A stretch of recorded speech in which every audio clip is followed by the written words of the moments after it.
What's up, guys? I wanted to do a follow-up to the Canik video that I did yesterday, and I will admit that there was something that I didn't consider, okay? And it's not because I'm an idiot. Well, maybe it's because I am an idiot, who knows?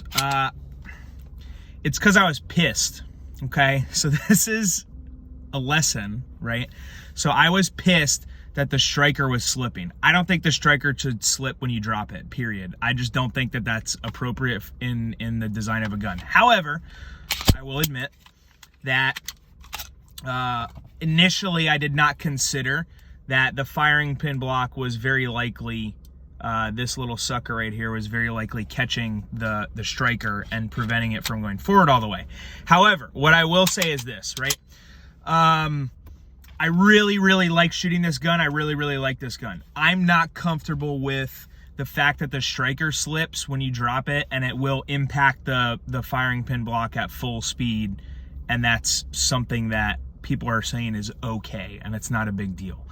I don't own any guns that I would carry that do that, okay? I have multiple Glocks. I have multiple 509s, multiple SIG 320, 365 XLs, stuff like that. I dropped a bunch of them. None of them went, except for I have one Glock that did it, and it did it with a trigger that has been incorrectly modified. The trigger bar has been incorrectly modified, and it does that. I know that it does that.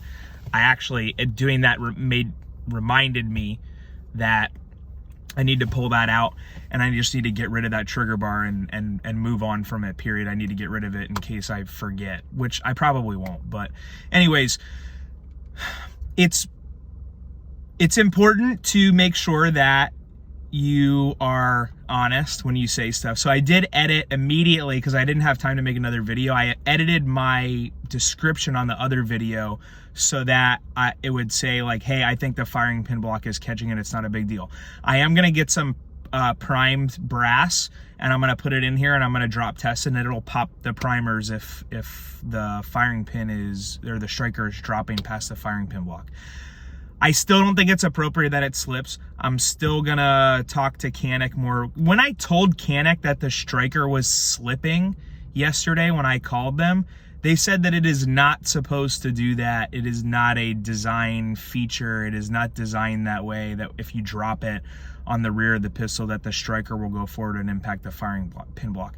That's what somebody on the phone said yesterday. Whether or not that's true is, who knows, we'll find out. But just wanted to amend my position a little bit. I still don't think that I'm going to carry this gun the way that it is. I don't think that I would carry it unless I can get it to not do that. The other thing that I did is I got a hold of a PDP, which is the Walther PDP is basically, it's a very similar design to this. And the PDP, I dropped it like 60 times on the rear of the pistol, and I only got the striker to slip once. So in my opinion, to make this gun basically the way that I want it, which who gives a fuck what I think, but the way that I would want this gun is to be like the PDP. Make the trigger a little tiny bit worse, just a little bit worse, okay? And then the striker won't slip. It won't go forward, it won't impact the firing pin block, and then I'll feel better about it. But I dropped the PDP 60 times on the rear, and the one time I got it to trip, I spiked it, and it dropped. So it's not impossible for them to do this. It would just need the trigger would need to be just a little bit worse. And like I said, if you're comfortable with the firing pin block stopping it if you drop it, more power to you, run it, dude. But amended, the Canik probably is drop safe as long as the firing pin block doesn't fail or something else isn't broken in the gun, which lots of stuff breaks, okay?